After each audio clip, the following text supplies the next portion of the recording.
I'm pleased to have Eddie Chumney with me here today, and we're going to do another spontaneous interview that you've gotten used to by now. Eddie Chumney is here over the weekend to give us 6 lessons, and then you're going to go on to Norway. Yeah.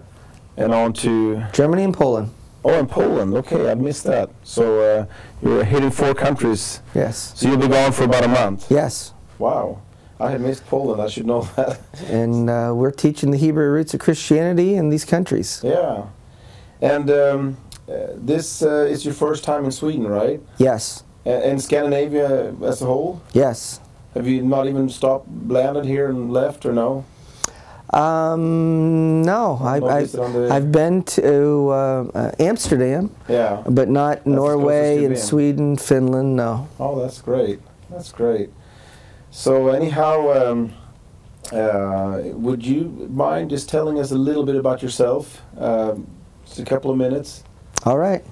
Well, I'm Eddie Chumney, and I'm the director and founder of Hebraic Heritage Ministries International. Mm-hmm. And Hebraic Heritage Ministries' purpose is to teach the Hebraic roots of Christianity to believers in Yeshua, or Jesus, all over the world. Mm-hmm. And in order to help to do this, I've written 3 books. They are The 7 Festivals of the Messiah, mm-hmm. Who is the Bride of Christ, and Restoring the 2 Houses of Israel. And I've been in full-time ministry since 2002. And I have my own half-hour weekly television program on God's Learning Channel, which is a satellite Christian television network, mm-hmm. that is based in the United States. But if you have the correct satellite dish, you can get it all over the world, or you can watch. So here in Sweden as well, if we just have to tune in. Yeah. Dish the right direction. Yeah, or you can watch live streaming over the internet. Okay. And many of the Hebrew roots teachers have their own half-hour program on God's Learning Channel. Okay, on this particular channel. Yeah, but in addition to that, I've been speaking at national and international conferences since 1997. Mm-hmm. So as a result, I've spoken in about 40 states in the United States, most of the provinces of Canada, mm-hmm. 3 times to South Africa, once to Australia, once to New Zealand, mm-hmm. and this is my 3rd trip to Europe. And in Europe, I've spoken in Ireland and Belgium, in the Netherlands, in Switzerland, France, Germany, Poland, and now we are here in Sweden and Norway. So the message is going out all over the world, and I'm excited about it. Yeah, we too. So now this coming to Europe, it's actually a fairly recent thing, right?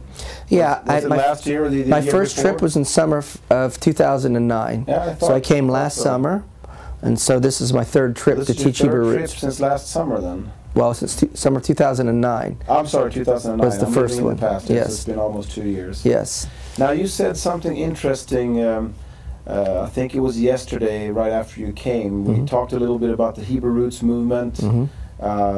In Sweden, this is still a fairly, I shouldn't say a new thing. It's been happening for a few years, but not everybody's heard about it. Mm-hmm. But you told me something very interesting. When you go to different cities, different states in the United States, and different countries, mm-hmm. It's a lot of times small groups. Mm-hmm.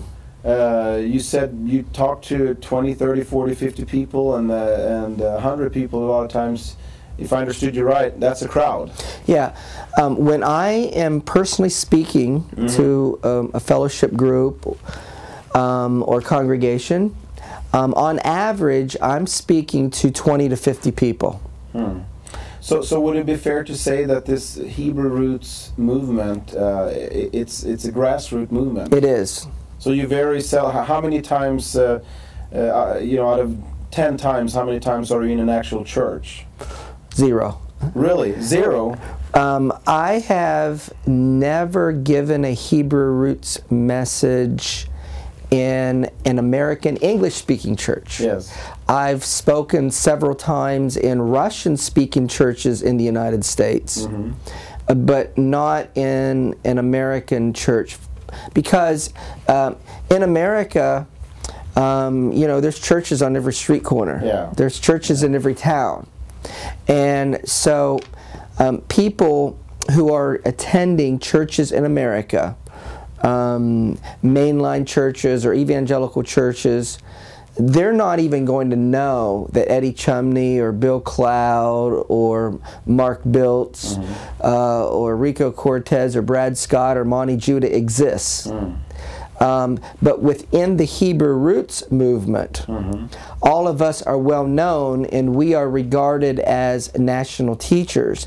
And we get the message out through television, through the internet, and those who organize conferences and ask us to come and speak in their local fellowship groups. Yeah. But it's common that we got the same setup as in Sweden, that a few families get together and invite you to come. That's normal all over the world. Yeah. That's the situation in the United States, and that's the situation in South Africa or Australia or New Zealand as well. We have you know, a small group of people in a local community, but I would say in the United States, every 50 miles there's a fellowship group. But it's a fellowship group of 10 to 25 people. Yeah. But every 50 miles. Now, what do you think, what's God's plan behind this? I mean, I have some ideas, but I'd rather hear what you say. I mean, why don't we see any mega churches, Hebrew Roots mega churches? The answer is because these are the days of Elijah. And that's what you're going to be talking about Friday night, right? Yeah, in Matthew chapter 17, Yeshua was asked a question, and the question is, verse 10, his disciples asked him, "Why then say the scribes that Elijah must first come?" Which means precede the coming of the Messiah. And Yeshua answered and said, "Elijah truly shall first come," and this is what Elijah is going to do, restore all things. Well, you can't restore something unless it originally was, and then something happened to it and it got in a deteriorated state, and then you're bringing back to how it originally was. So in our Bible, how were things originally? The people who believed in the God of Israel followed the Torah, but yet the nation of Israel departed from the Torah, as we read in the Old Testament, or we say the Tanakh, the Hebrew Scriptures. And then in the history of Christianity, the disciples of Yeshua were taught by him, and he taught them how to follow the Torah.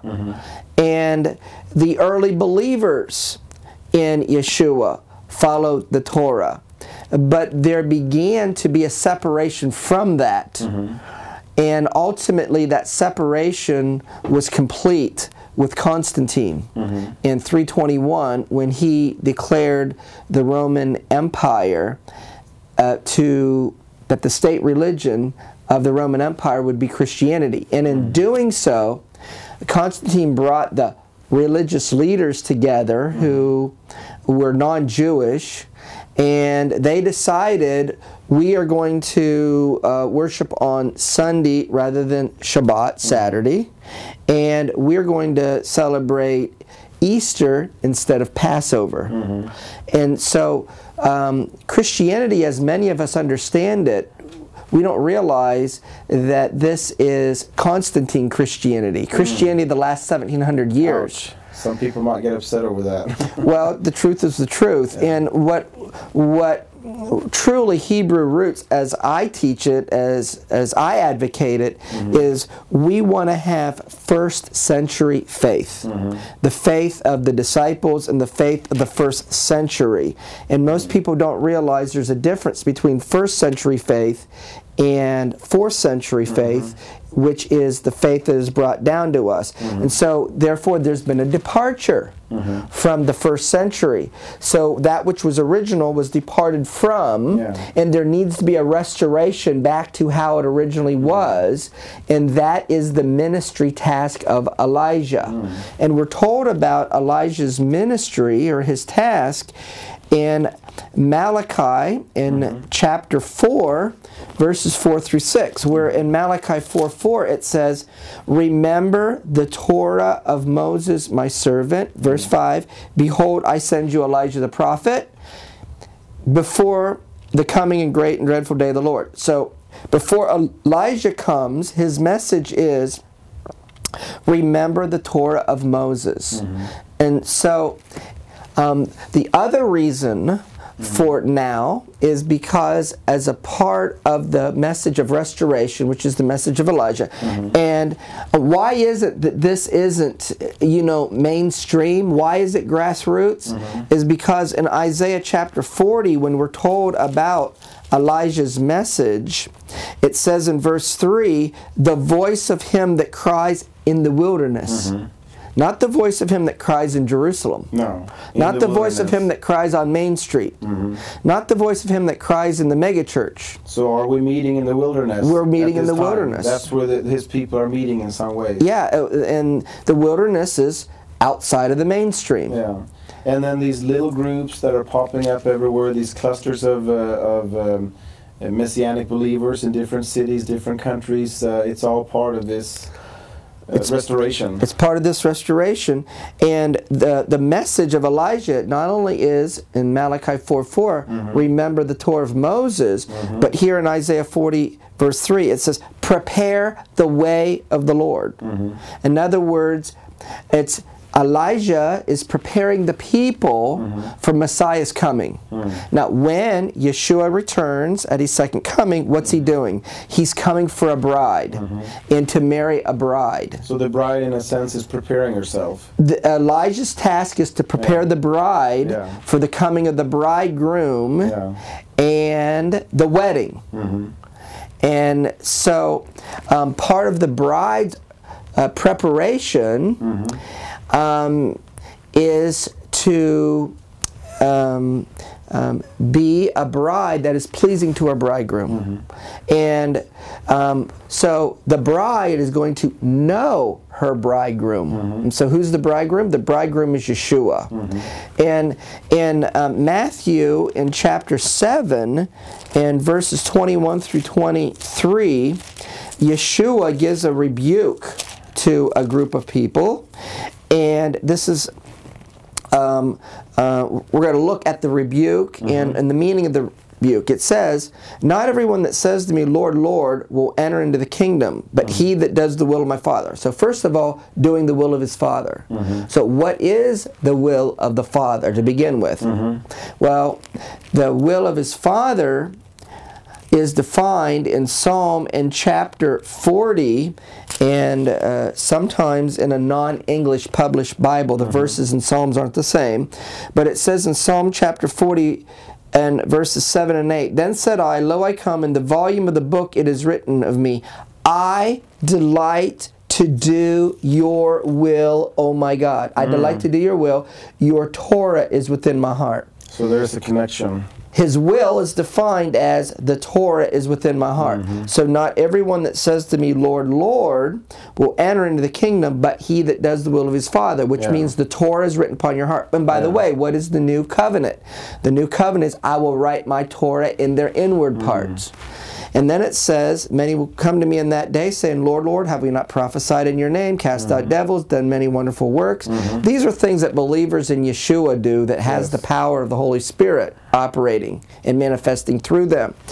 And then it says in verse 23, then I will profess unto them, I never knew you. Now, if you take that back Hebraically, the word know in Hebrew is yada, which means to know intimately. And that word yada, which means know, is found in Genesis chapter 4, verse 1, where it says, and Adam knew Eve, his wife, and she conceived. Same word. I never knew you. So he's saying, I don't know you intimately. They're lacking the intimate relationship. The intimate relationship. And here's how he's going to define what the intimate relationship is. Depart from me, you that work iniquity. Now the King James translated this verse and smoothed it over. The word iniquity is the Greek word anomia, which means without the Torah. And that Greek word anomia, which is translated as iniquity here, is translated as transgressing the Torah in 1 John in chapter 3 and verse 4. And in 1 John chapter 3 and verse 4 it says, whosoever commits sin transgresses the Torah, for sin is transgression of the Torah. Sin is anomia. And also that seems like that would connect well with, it talks about the spirit of Antichrist and Antichrist being lawless. Yeah, lawless is anti-Torah. Okay, so there's a connection there Absolutely. as well. So that means if Antichrist is lawless without the Torah, then that means the Messiah is with the Torah. Yeah. And those who follow him are with the Torah. You see? So we need to be careful before we cut the Old Testament like some have. Yeah. And go ahead. Yeah. Now, you also mentioned something interesting the other day. You keep, I don't mean to totally change the subject here, but you keep a close watch on the Middle East, on Israel, and on the Palestinian situation. And as a matter of fact, you spend so much time doing this, you actually put something out, was it twice a week or once a week on your blog? When I'm home and I'm in front of my computer, morning, afternoon, and evening, I check the news. Yes. And I'm checking it as it relates to specific things that is related to Bible prophecy of the end of days, which I call Hebraic Bible prophecy. Yes. Okay. Yes. And basically, the big picture of the end of days is it is prophesied that the nations will divide the land of Israel. That's Joel chapter 3 and verse 2. Yeah, I was hoping you would mention that. And the city of Jerusalem, Zechariah chapter 14 and verse 2. In the period of time that Joel 1:15 and Joel chapter 2 verses 1 and 2 calls the day of the Lord, which Zechariah 14 verse 1 says the day of the Lord. So in the day of the Lord, which is end of days, the nations are prophesied to divide the land of Israel and the city of Jerusalem. Now, how is that to be fulfilled in practical reality? It's the creation of a Palestinian state with East Jerusalem as its capital. And this is something that we see right in front of our eyes right now. Yeah, the international community, the European Union, the United States, the United Nations, Russia, that's the quartet, they have stated a goal to have a Palestinian state established this September, September of 2011. So what you're saying is, when we see this happen, you're saying this is the day of the Lord, and maybe even what we are used to hearing called the tribulation has come upon us.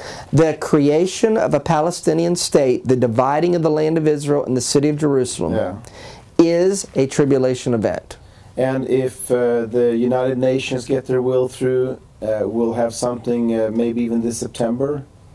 Well, or at least that is their wish. It appears now because Prime Minister Benjamin Netanyahu doesn't seem to be willing, based upon the current environment, to sign an agreement to have a Palestinian state based upon 67 borders and to divide Jerusalem.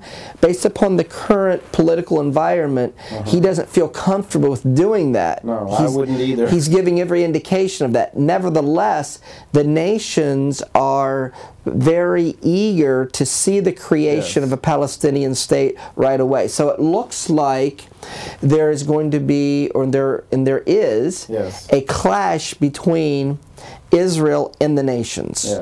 And I just read right before we came over here today. Oh, really? That increasingly Israel is being isolated from the nations. The nations are isolating Israel. And even your home country that's been a supporter for many, many years, you're seeing signs now that you're starting to pull out, not you as in you, but the United States of America are starting to pull away from giving their support to Israel. Yes. It seems very clear. The United States has declared with the European Union, with the United Nations, that they are now calling the settlements illegal. And before, when you referred to the settlements, at least publicly, they were making reference to the West Bank. Or biblically it's called Judea and Samaria. But here in the last year, when they're using the term settlements, they're also, the international community, the United States, the European Union, are referring to East Jerusalem as well.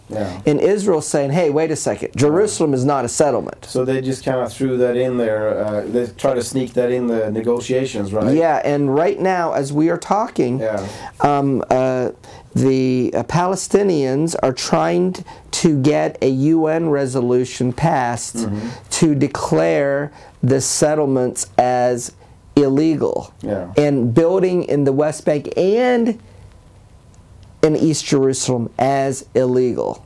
And the United States is saying that they are in principle, they agree that the settlements are illegal.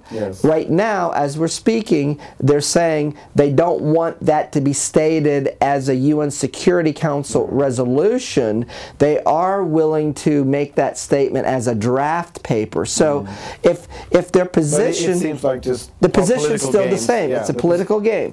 Because I'll support a draft paper, which is not a legal document, but a Security Council resolution is international law. So it's almost like the United States is telling Israel, this is our position, and we want you to willingly, or actually unwillingly, agree to a Palestinian state based upon 67 borders under the threat that we're going to do this as an international community if you don't.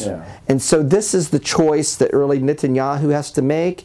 Is he going to stand for a united Jerusalem and cause Israel to be isolated from the international community, which is in effect the same as having sanctions put upon it when you're isolated from the international community?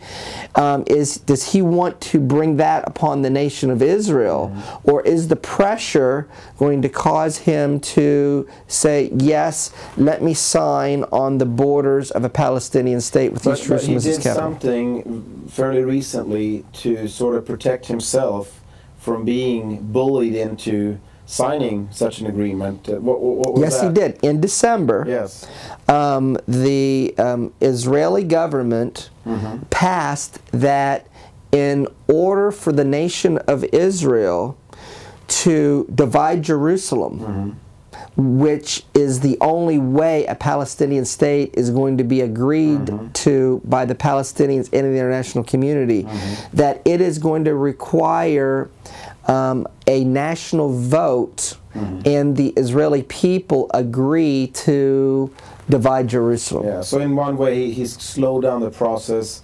He can't sign this off just by himself.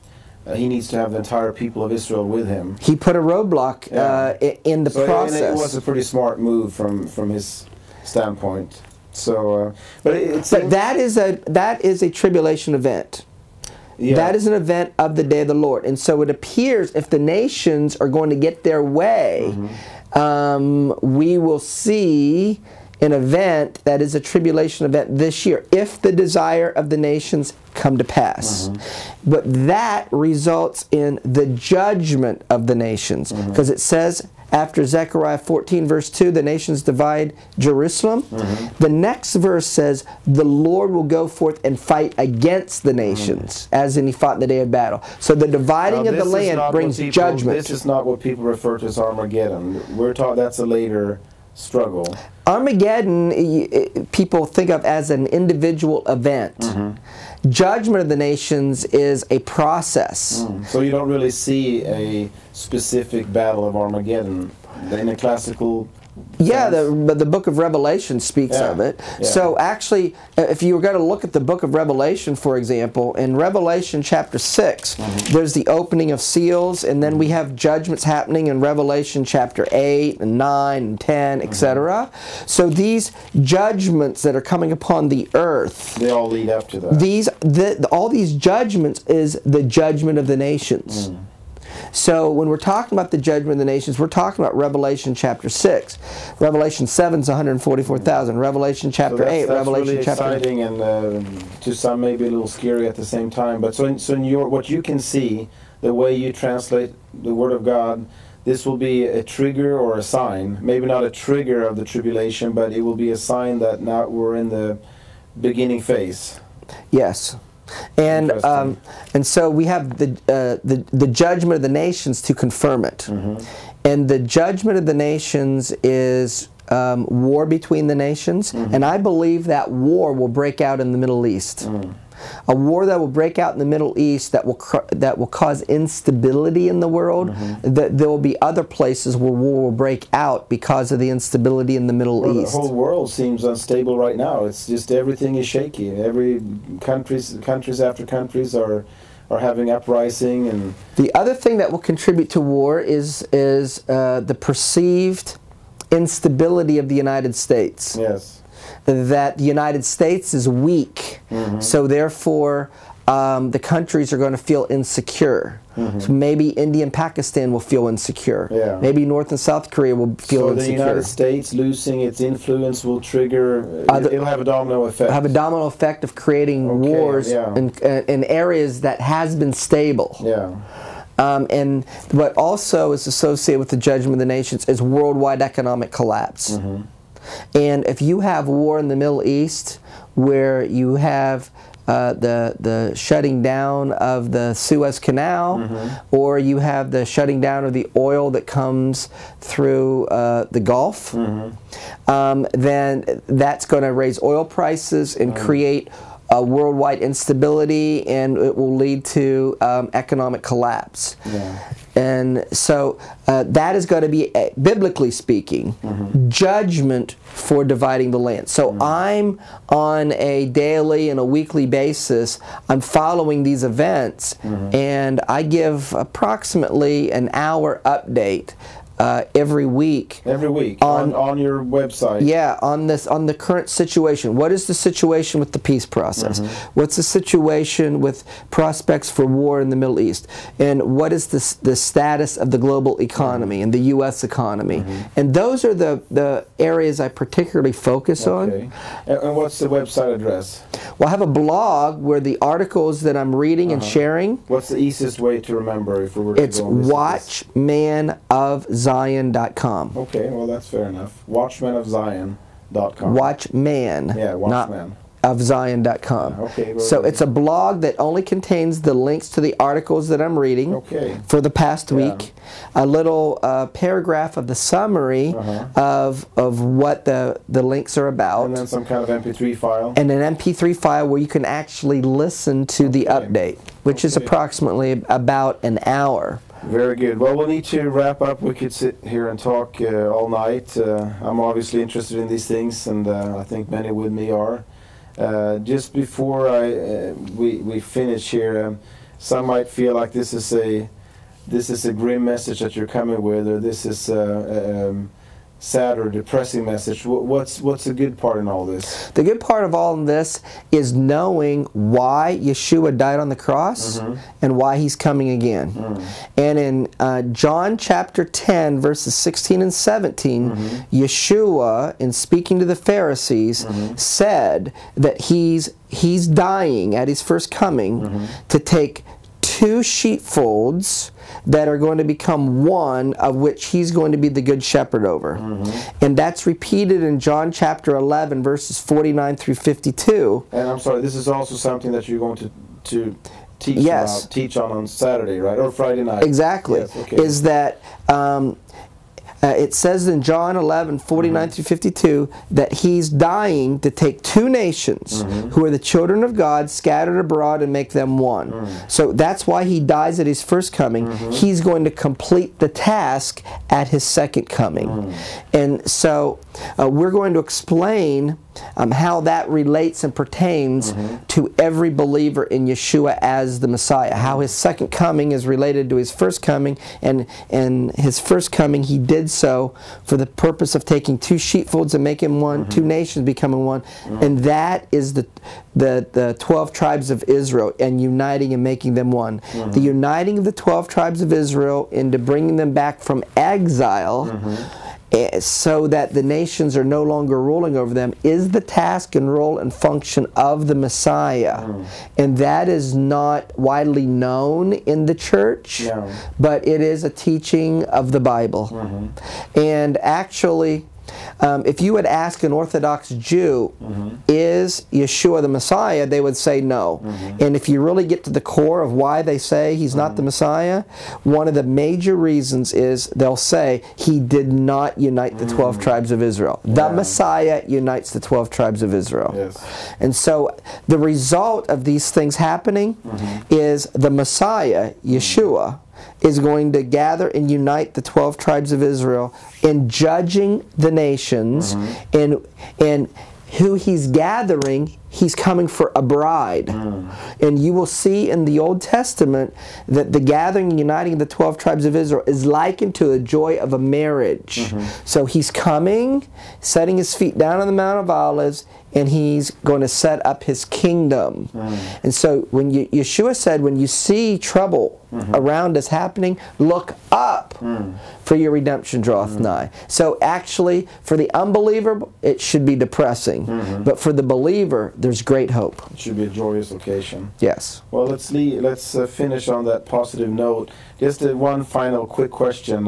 What is your impression of Sweden so far? I mean, you've only been here 2 days, and I showed you around Stockholm a little bit today. Well, obviously, my first impression since I'm coming here in February is the weather. The weather, yeah. And be honest now. You can tell me you hate Sweden so far. I wouldn't be... No, actually, as I shared with you when we were together, the weather here is just like it is where I live in the United States in Ohio. Yeah, okay, so you feel right at home. Yeah, I feel right at home. Yeah.